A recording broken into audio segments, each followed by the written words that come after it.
नमस्कार मित्रांनो, माझे मार्केट या आपल्या चॅनलमध्ये तुम्हा सर्वांचे स्वागत आहे. व्हिडिओला सुरुवात करण्याच्या अगोदरच काश्मीरमध्ये जो काही आतंकवादी हमला झालेला आहे ना, आणि त्यामध्ये मृत्युमुखी पडलेल्या सर्व निष्पाप नागरिकांना आपल्या परिवारातर्फे भावपूर्ण श्रद्धांजली.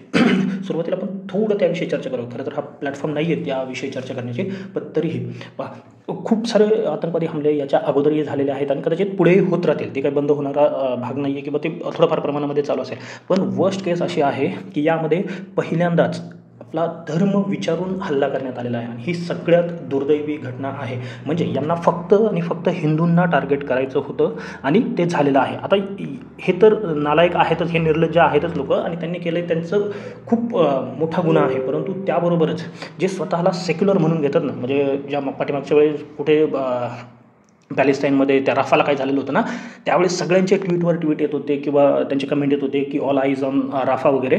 ते सगळे आत्ता मूग गिळून गप्प बसलेले आहेत. आणि याच्यामध्ये काय होतं आहे की या पद्धतीने प्रिटेंड केलं जातं आहे की आतंकवादाला कोणताही धर्म नसतो वगैरे वगैरे. हे ऐकायला साधं सोपं आणि सरळ वाटत असलं तरीही जर आतंकवादाला धर्म नसेल तर धर्म पाहून मारलं जातं हेही तेवढंच खरं आहे. हे लक्षात घेणं गरजेचं आहे आणि प्रत्येकाची काही ना काही जबाबदारी बनती आहे. म्हणजे जर या पद्धतीने टार्गेट होणार असून आपण आपल्या देशामध्ये, तर प्रत्येकाची काही ना काही जबाबदारी बनते आहे. प्रत्येकाने काही ना काही थोडंफार सॅक्रिफाईस करण्याची तयारी ठेवली पाहिजे आणि विचार करणं गरजेचं आहे. हा प्लॅटफॉर्म नाही आहे त्यामुळे मी तेवढं उघड इथे बोलत नाही आहे. बऱ्याच वेळा असं ज्यावेळेस आपण बोललं जातो ना हिंदू वगैरे, तर लेबल लावले जातात सरळ की भक्त किंवा BJP सपोर्टर. इथे BJP सपोर्टर असण्याचा किंवा भक्त असण्याचा काहीही भाग नाही आहे. आपण हिंदू आहोत आणि त्याचा आपल्याला गर्व असलाच पाहिजे. आणि जर धर्म विचारून मारलं जात आहे, म्हणजे फक्त तुम्ही हिंदू आहात म्हणून जर तुम्हाला आपल्या देशामध्ये गोळी घातली जाते ना, तर त्यावरती कडक कारवाई केलीच पाहिजे. आणि त्याबरोबरच जे या देशामध्ये राहून फक्त आपल्या काहीतरी मतांची बेगमी करण्यासाठी किंवा इतर काही कारणांसाठी जर याला वेगळा रंग देऊ पाहत असतील, म्हणजे की नाही असं काही झालंच नाही आहे वगैरे, जी खरी गोष्ट आहे, याचा अर्थ असा नाही आहे की आपण इतर धर्मियांचा द्वेष केला पाहिजे. पण याचा नक्कीच अर्थ असा आहे की जे होतं आहे ते मान्य केलं पाहिजे. आणि जोपर्यंत आपण ते मान्य करणार नाही तोपर्यंत त्याच्या अगेन्स्टमध्ये काहीतरी कठोर पावली उचलली जाणार नाहीत. आणि जर सरकार याच्या अगेन्स्टमध्ये काही कठोर पावलं उचलते आणि त्याचा थोडाफार भार जर आपल्यावरती येत असेल तर त्याची तयारी प्रत्येकाने ठेवली पाहिजे आणि त्याला समर्थन दिलं पाहिजे, असं माझं स्वतःचं मत आहे. बाकी तुमचं काहीही मत असू शकतं. तुम्ही जर याच्याशी असहमत असाल तरीही चालेल, किंवा बरं कुणाला वाटत असेल की हा प्लॅटफॉर्म नाही आहे ती चर्चा करण्याचा, आणि खरंच नाही आहे, मलाही मान्य आहे, पण जर हे ऐकण्याची इच्छा नसेल तर तुम्ही अनसबस्क्राईब करू शकता चॅनल. पण जे खरं आहे ते बोलणार. आता आमचा छोटा प्लॅटफॉर्म आहे, कदाचित मी दुसऱ्या प्लॅटफॉर्मवरती असतो तर जास्त उघडपणे बोललो असतो, पण आपला विषय वेगळा असतो किंवा वेगळ्या कारणासाठीचा हा चॅनल आहे. म्हणून अगदी थोडक्यात, म्हणजे जी मनात खदखद आहे म्हणून मी बोलून दाखवतोय. आता की आपण आपल्या विषयाकडे वळूयात. सगळ्यात महत्त्वाचं आता याचा जे इम्पॅक्ट आपल्या मार्केटवरती होऊ शकतो ना, ते आपण पाहूयात. या व्हिडिओमध्ये आपण येणारा जो आठवडा आहे म्हणजे 28 एप्रिल ते 2 मे या दरम्यान मार्केट कशा पद्धतीने कामकाज करू शकतं ना, ते आपण या व्हिडिओमध्ये पाहणार आहोत. हा 4 दिवसाचा आठवडा आहे. महाराष्ट्र दिन, कामगार दिन या निमित्त 1 तारखेला सुट्टी असणार आहे. म्हणजे ट्रंकेटेड वीक आपण ज्याला म्हणतो ना, त्या पद्धतीचं कामकाज या आठवड्यामध्ये आपल्याला पाहायला मिळणार आहे. आता या आठवड्यामध्ये सगळ्यात महत्त्वाचं काय असणार आहे तर जे भारत पाकिस्तानचं टेन्शन वाढत आहे ना बॉर्डरवरती, अपेक्षा सगळ्यांचीच आहे की काहीतरी झालं पाहिजे किंवा प्रत्युत्तर दिलं पाहिजे, पाकिस्तानवरती हमला केला पाहिजे. पण ते तेवढं सोपं नाही आहे, हे लक्षात ठेवा. म्हणून आपण डायरेक्ट मार्केटवरती काय इम्पॅक्ट होऊ शकतो ना हे प्रेडिक्ट करू शकत नाही किंवा ॲझ्युमसुद्धा करू शकत नाही. त्याचं कारण असं की आपण जे म्हणतो ना, एवढ्या अचानकपणे किंवा आता झाले म्हणून त्याला लगेच प्रत्युत्तर दिलं गेलं तर त्याच्यातून हासिल खूप कमी काही होतं. आणि हे नक्कीच आपली जे टॉप मॅनेजमेंट आहे त्यांच्या लक्षात असेल. कदाचित याच्यामध्ये काही वेळ जाऊ शकतो. म्हणून प्रत्येक दिवसाचं एक वेगळं टेन्शन असू शकतं आणि त्या दिवशी जे काही न्यूज येतील ना त्याच्यावरती आपल्याला रिॲक्ट करायचे. म्हणून त्यावरती जास्त फोकस न करता की न्यूज आली तर काय होईल, आणि आली न्यूज आणि एखाद्या दिवशी 1000 पॉईंट पडलं ना तर पडू द्या, आपला थोडाफार पोर्टफोलिओ मायनसमध्ये जातो, जाऊ द्या, काही फरक पडत नाही आहे, होऊ द्या.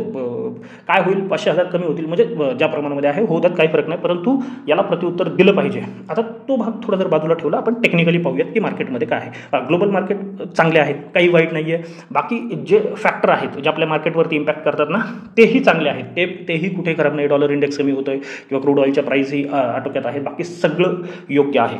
फक्त आता काय झालं आहे, प्रॉफिट बुकिंग पहा. आपण इथून सुरुवात केलेली आहे, म्हणजे जवळजवळ 21,750 राऊंड फिगर 21,800 पासून सुरुवात केली आहे आणि आपण 24,300-3,500 200पर्यंत पोहोचलेलो आहोत, म्हणजे जवळजवळ 2500 पॉईंटची मुवमेंट वन वे पाहिलेली आहे आपण. आता त्याच्यानंतर प्रॉफिट बुकिंग येणं साहजिक आहे, म्हणजे टेक्निकली आहे किंवा या पद्धतीची मुवमेंट कधीही सस्टेनेबल असत नाही, या पद्धतीची मुवमेंट सस्टेनेबल असू शकते, म्हणून हे प्रॉफिट बुकिंगसुद्धा गरजेचं आहे. आता फक्त यामध्ये जर न्यूज आली तर जे काही फॉर्मेशन बनतं ना तर ते थोडंफार खराब होऊ शकतं. आता ऑप्शन चेनचं जर डेटा पाहिलात तुम्ही तर काय दिसतंय की जे अपसाईडची लेवल आहे ना ती 25,000 दिसत आहे, ऑप्शन चेनचा डेटा सांगतोय, आणि डाऊन साईडची जी लेवल आहे ती 23,500 दिसत आहे. म्हणजे डाऊन साईडची लेवल जी आहे ना ती थोडीफार कमी आहे, म्हणजे 500 पॉईंट इथून खाली आपल्याला लेवल दिसत आहेत आणि वरती 25,000, पण 25,000 येण्याची शक्यता कमी आहे, कारण हे टेन्शन राहणार आहे मार्केटमध्ये पुढच्या आठवड्याभरासाठी तरी कमीत कमी हे टेन्शन राहणार आहे आणि त्याच्यावरतीच आपल्याला काम करावं लागणार आहे. आता ज्या टेक्निकल लेवल दिसत आहेत ना त्या पाहूयात. व्हिडिओ मी जास्त मोठा करणार नाही, फक्त टेक्निकल लेवल सांगतो. डेली अनालिसिसच्या व्हिडिओमध्ये तर आपण डिस्कस करतच आहोत.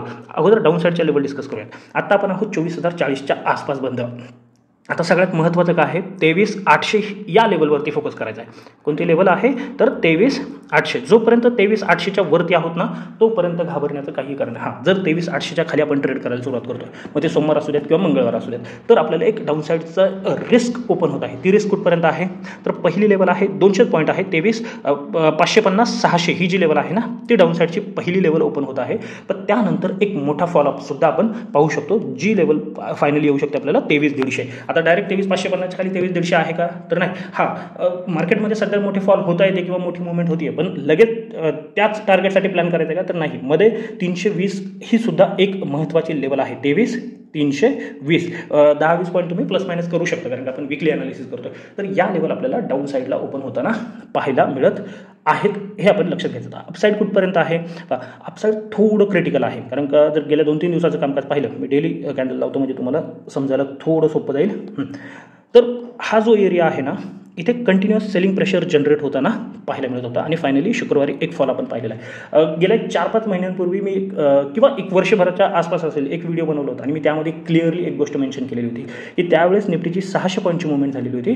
म्हणजे याचा अर्थ आता मार्केटला हे लक्षात आलेलं आहे की आपण 500-600 पॉईंटची मुवमेंट करू शकतो. आणि इथे जर पाहिलं टॉप टू बॉटमचा विचार केला तर इथे सुद्धा 600 पॉईंटची मुवमेंट झाली, म्हणजे मोठ्या मुवमेंट आता मार्केटमध्ये आपल्याला पाहायला मिळत आहेत. आता इथे कंटिन्युअस सेलर्स ॲक्टिव्ह होत होते, परंतु हे झाले शुक्रवारी. आता महत्त्वाचं काय आहे, टेक्निकली जर पाहायचं झालं तर तुमच्या काय लक्षात येतं, एक हेड अँड शोल्डर पॅटर्न ज्याला आपण म्हणतो ना त्या पद्धतीच्या पॅटर्नचा ब्रेकआउट आपण इथे पाहिलेला होता आणि ही आहे रिटेस्टिंग. म्हणून मी सांगतोय जोपर्यंत 23,800च्या खाली आपण जात नाही ना तोपर्यंत डाऊन साईड येईल याची शक्यता थोडी कमी आहे. आणि याच्या खाली आलो तर आपण ही जी लेवल आहे किंवा ही जी ट्रेंड लाईन आहे ती टेस्ट करू शकतो. म्हणून इथून वरती जाणं सुद्धा खूप फास्ट होईल अशातली गोष्ट नाही आहे. जी फास्ट मुवमेंट येईल ना ती कुठे येणार आहे 23,360च्या वरती. मग 24,360 इथे 23 झाले सुरू 24,360च्या वरती. आत्ता आपण जिथे बंद आहोत ना 24,040 ही खूप इम्पॉर्टंट लेवल आहे. जर याच्यावरती सोमवारी मार्केट सस्टेन करते कमीत कमी पहिला एखादा तास तरीही आपण अपसाईडला जाऊ शकतो. पण जिथे आपल्याला ट्रेड इनिशिएट करायचा आहे ना ती लेवल असू शकते तुमची 24,140. 24,140च्या वरती मार्केट पॉझिटिव्ह असणार आहे. त्याच्यानंतर जे दुसरं टार्गेट येऊ शकतं ते आहे 24,360.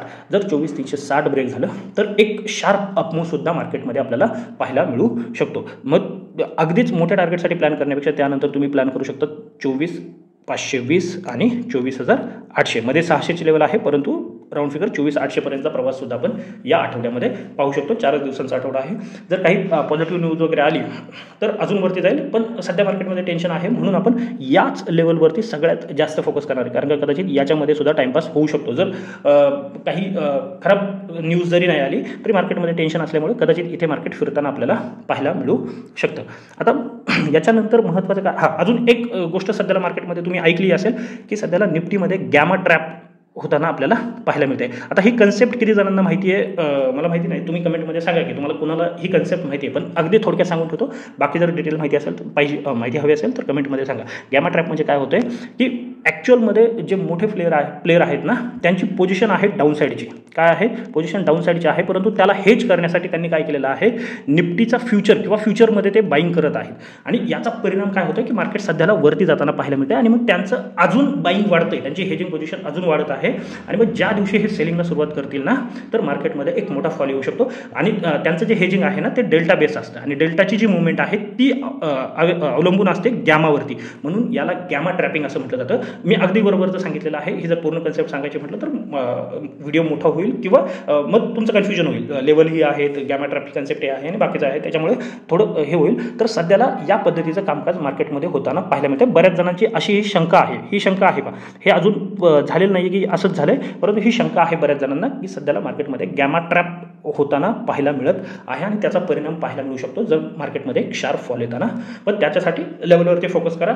जर असं होताना पाहायला मिळेल तर मी टेलिग्राम चॅनलला अपडेट करेन. बाय द वे, तुम्ही जर टेलिग्राम चॅनल जॉईन केलं नसेल तर डिस्क्रिप्शनमध्ये लिंक आहे, तोही जॉईन करून घ्या आणि आपल्या या चॅनलला सुद्धा सबस्क्राईब करायला विसरू नका. आता बँक निफ्टीच्या अगदी थोडक्यात सांगत होतो. बँक निफ्टीचं काय झालेलं आहे, जो महत्त्वाचा ब्रेकआउट होता ना तो झालेला आहे, ETH बनलेला आहे आणि तिथे काम करताना आपल्याला पाहायला मिळत आहे. पण आता पुन्हा इथे रिटेस्टिंगला आलेलं आहे. आता या आठवड्याचा जो लो आहे ना तो खूप इम्पॉर्टंट असणार आहे आणि ती लेवल येते 24,150च्या आसपास. काय इम्पॉर्टंट असणार आहे, फक्त कॅन्डलस्टिकवरती जर चर्चा करायची झाली तर एक बेरिश फॉर्मेशन आपल्याला बनताना पाहायला मिळाले. आता हे ॲक्टिवेट कधी होईल, जर हा लो ब्रेक होईल. म्हणून 54,150च्या वरती जोपर्यंत आहोत ना तोपर्यंत काळजी करण्याचं कारण नाही आहे. पण जर कोणत्याही कंडिशनमध्ये 54,150 ब्रेक झालं तर अगदी 52,800 53,000 या लेवलपर्यंत आपण जाताना पाहायला मिळणार आहे. मध्ये जे छोटे मोठे लेवल आहेत ते मी इथे डिस्कस करणार नाही, ते डेली अनालिसिसमध्ये आपण डिस्कस करूयात. आणि मार्केट पुन्हा एकदा जर 54,800 किंवा अगदी 55,200च्या वरती जर सस्टेन करायला लागतंय तर मार्केट पुन्हा नवीन हायलाच आहे तर ते अजून वरती जाताना आपल्याला पाहायला मिळू शकतं. मग 56,000 किंवा 56,500 ब्रेक होताना पाहायला मिळेल. कदाचित या आठवड्यामध्ये थोडं शक्यता कमी आहे, कारण का आता रिझल्ट डेज आहेत, त्याच्यामुळे त्याचाही इम्पॅक्ट, म्हणजे खरं तर रिलायन्सचा रिझल्ट आहे त्याचा इम्पॅक्ट आपल्याला सोमवारी निफ्टीवरती पाहायला मिळू शकतो. पण निफ्टीच्या दिशेने जाईल ना कमी अधिक प्रमाणामध्ये बँक निफ्टीसुद्धा त्याच दिशेने आपल्याला जाताना पाहायला मिळणार आहे. बाकी जर काहीही होतंय तरीही त्याच्यासाठी तयारी ठेवा. मार्केट फॉल होतोय, होऊ द्यात, काही फरक नाही. फक्त जे झालेलं आहे ना त्याला प्रत्युत्तर देणं गरजेचं आहे आणि ते दिलं गेलं पाहिजे, ही सगळ्यांची अपेक्षा आहे. आपलं काम आहे मार्केटवरती लक्ष देणं. एखाद दिवस नाही ट्रेड भेटला, मार्केट डाऊन साईड जाते, तुमचा पोर्टफोलिओ थोडा निगेटिव्ह होतोय, होऊ द्या, काही फरक पडणार नाही. 1-2 दिवसांनी मार्केट तुमचा पोर्टफोलिओ असाच अगदीच डाऊन होईल अशातला भाग नाही. मार्केट जरी ड्रॉप आला तरी वरती जाण्याची ताकद आपल्या मार्केटमध्ये आहे, ते आज ना उद्या वरती देणार आहे. बाकी ऑप्शन ट्रेडरला तर दोन्ही बाजूला संधी आहे आणि ती तुम्हाला डाऊन साईडला जातानाही मिळणार आहे, अप साईडला जाताना सुद्धा मिळणार आहे. पुन्हा एकदा ज्यांचा मृत्यू झालेला आहे किंवा ज्यांच्या घरातला मृत्यू झालेला आहे त्यांच्या सर्वांबरोबर आपल्या संवेदना आहेत आणि आजच्यासाठी एवढंच. धन्यवाद. जय हिंद, जय महाराष्ट्र, कीप ट्रेडिंग.